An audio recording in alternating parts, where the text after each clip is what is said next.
नमस्कार।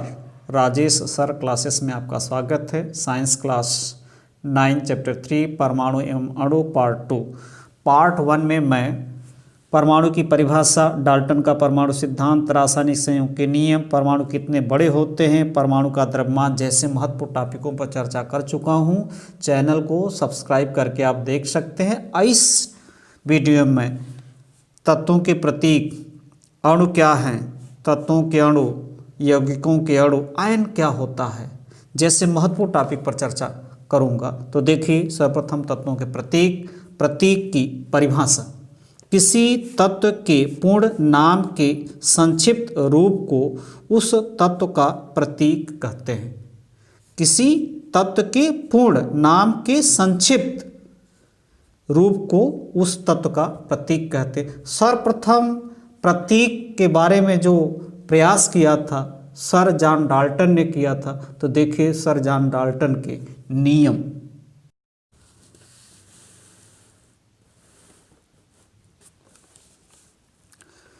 सर्वप्रथम वैज्ञानिक जॉन डाल्टन ने एक वृत्त के अंदर चिन्ह बनाकर भिन्न भिन्न तत्वों के प्रतीक बनाए।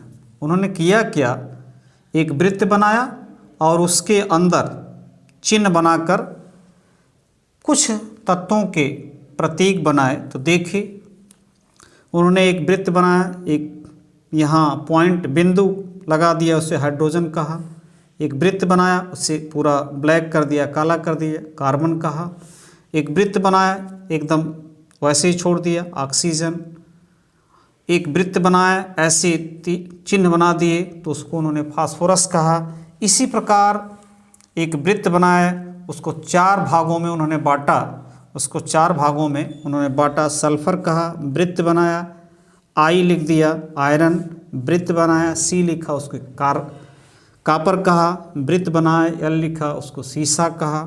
इसी प्रकार वृत्त बनाया, यस लिख दिया, उसको सिल्वर यानी चांदी। वृत्त बनाया, जी बनाया और जी लिख दिया, गोल्ड उन्होंने कहा। और वृत्त बनाया, पी लिखा, प्लेटिनम। और वृत्त बनाया, बिंदी ऐसे लगा दिया, उसे पारा कहा। लेकिन इस प्रकार के जो प्रतीक बनाए गए वो किसी नियम पर आधारित नहीं थे। इनको समझना, लिखना आसान नहीं था, और किसी रासायनिक समीकरण को हम इन चिन्हों के द्वारा प्रदर्शित नहीं कर सकते। इस कारण अन्य प्रयास हुए। तो देखिए अगला प्रयास, IUPAC, इसका पूरा नाम है international union of pure and applied chemistry, जो एक अंतर्राष्ट्रीय वैज्ञानिक संस्था है, ने तत्वों के प्रतीकों को उनके अंग्रेजी या लैटिन नामों के प्रथम अक्षर के रूप में कैपिटल लेटर में तथा कुछ के नाम प्रथम अक्षर कैपिटल रूप तथा दूसरा अक्षर स्मॉल रूप में मान्यता प्रदान की। यानी जो ये संस्था है, अंतर्राष्ट्रीय वैज्ञानिक संस्था IUPAC, उन्होंने किया क्या, जो भी तत्वों के नाम अंग्रेजी में थे, लैटिन में थे, फ्रेंच में थे, जर्मन में थे, उनके लेटर, पहला लेटर था कैपिटल रूप में नामकरण किया, और कुछ तत्वों के नामकरण पहला कैपिटल और दूसरा स्मॉल रूप में किया। तो देखिए तत्वों के आधुनिक प्रतीक, ये है तत्वों के आधुनिक प्रतीक, और इसको ध्यानपूर्वक सब आप याद कर सकते हैं। इसमें क्रम से 1 से लेकर 30 तक क्रम से है, और उसके बाद जो महत्वपूर्ण हैं उनका मैं यहाँ पर प्रतीक और परमाणु क्रमांक लिखा हूँ। तो देखिए, तत्व हाइड्रोजन, ये परमाणु क्रमांक है और ये प्रतीक है। हाइड्रोजन का H, हीलियम, ये परमाणु क्रमांक आप अपने से लिखा है 2। प्रतीक He, lithium, Li, beryllium, Be, boron, B, carbon, C, nitrogen, N, oxygen, O, fluorine, F, और neon, Na, sodium, Na, magnesium, Mg, aluminium, Al, silicon, Si, phosphorus, P, sulphur, S, chlorine, Cl, argon, Ar, potassium, K, calcium C. ये हुए उनके संकेत और ये क्रम से परमाणु क्रमांक है। फिर अगला है स्कैंडियम। स्कैंडियम है जिसका प्रतीक है S C titanium, T vanadium, V chromium, Cr manganese, Mn iron, Fe cobalt, Co nickel, Ni copper, Cu zinc, Zn। यहाँ तक तो क्रम से है, 1 से 30 तक तत्वों के नाम और उनका प्रतीक है। अब देखिए महत्वपूर्ण ब्रोमीन है जिसका परमाणु क्रमांक है 35, Br क्रिप्टन परमाणु क्रमांक 36, Kr सिल्वर 47, Ag टिन परमाणु क्रमांक 50, यस्यन है ये।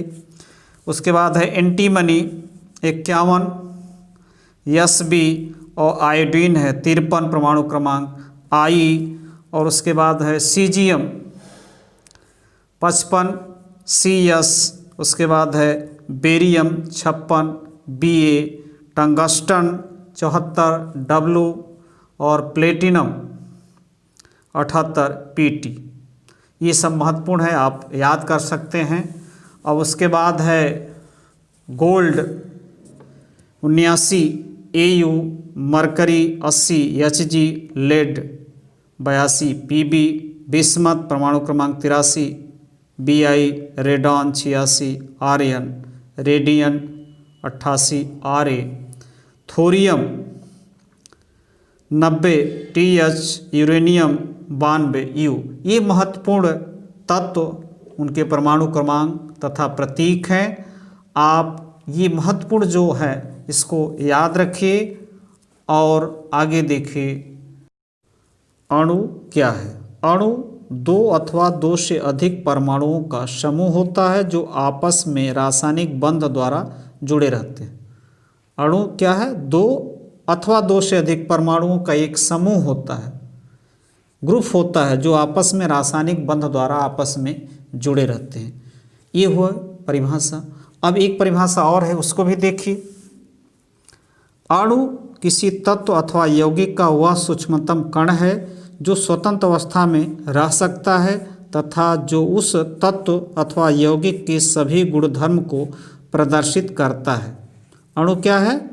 तत्व अथवा यौगिक का वह सूक्ष्मतम कण जो फ्री रह सकता है, जो स्वतंत्र रह सकता है तथा उस तत्व अथवा यौगिक के जो गुण है वो सभी वो प्रदर्शित करता है।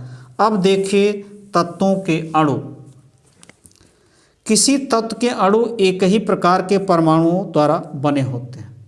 किसी तत्व के अणु क्या है? एक ही प्रकार के परमाणुओं द्वारा बने होते हैं, लेकिन इसमें आर्गन, हीलियम आदि तत्वों के अणु उसी तत्व के केवल एक परमाणु द्वारा निर्मित होते हैं। हमने परिभाषा बताया 2 अथवा 2 से अधिक, लेकिन कुछ तत्व ऐसे हैं जिनमें एक ही परमाणु होते हैं, जबकि अधिकांश अधातुओं में ऐसा नहीं होता और अधातुएं हैं उनमें ऐसा नहीं होता। तो देखिए आगे क्या होता है।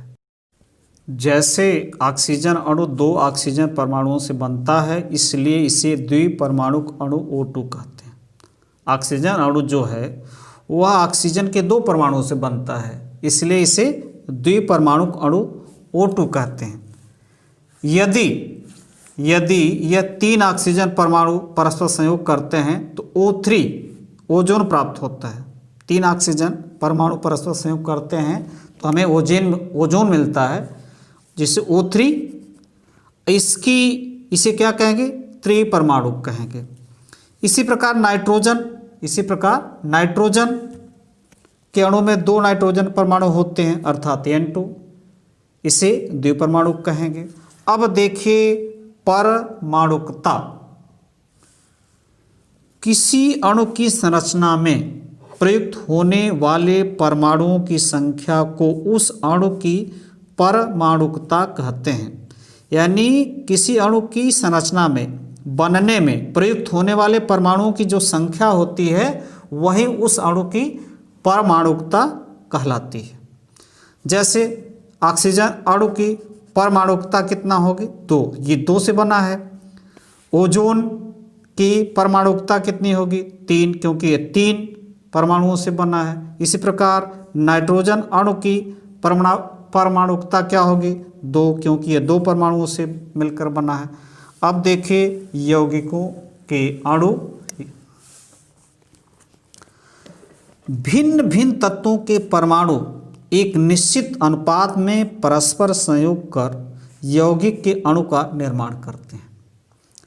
भिन्न भिन्न तत्वों के परमाणु एक निश्चित अनुपात में संयोग करके क्या बनाते हैं, अणु का निर्माण करते हैं। अब देखिए कुछ इसके उदाहरण। यौगिक संयुक्त तत्व द्रव्यमान अनुपात।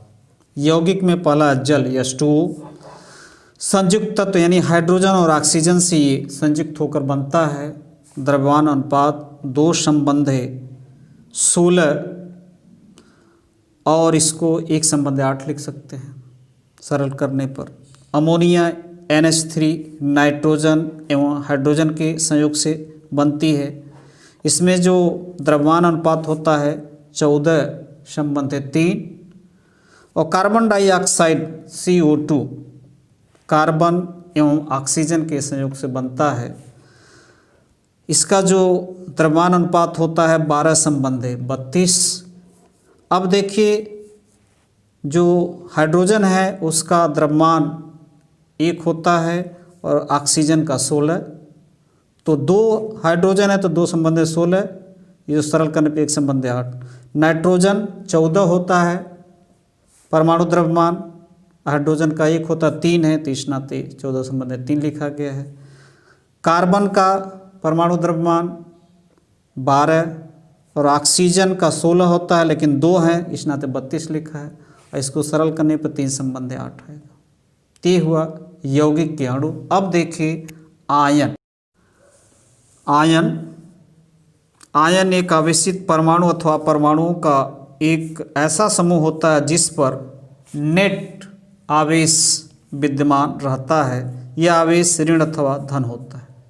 आयन क्या है? एक आवेशित परमाणु अथवा परमाणुओं का एक समूह जिस पर नेट आवेश क्या रहता है? विद्यमान रहता है। और यह आवेश धन अथवा ऋण हो सकता है।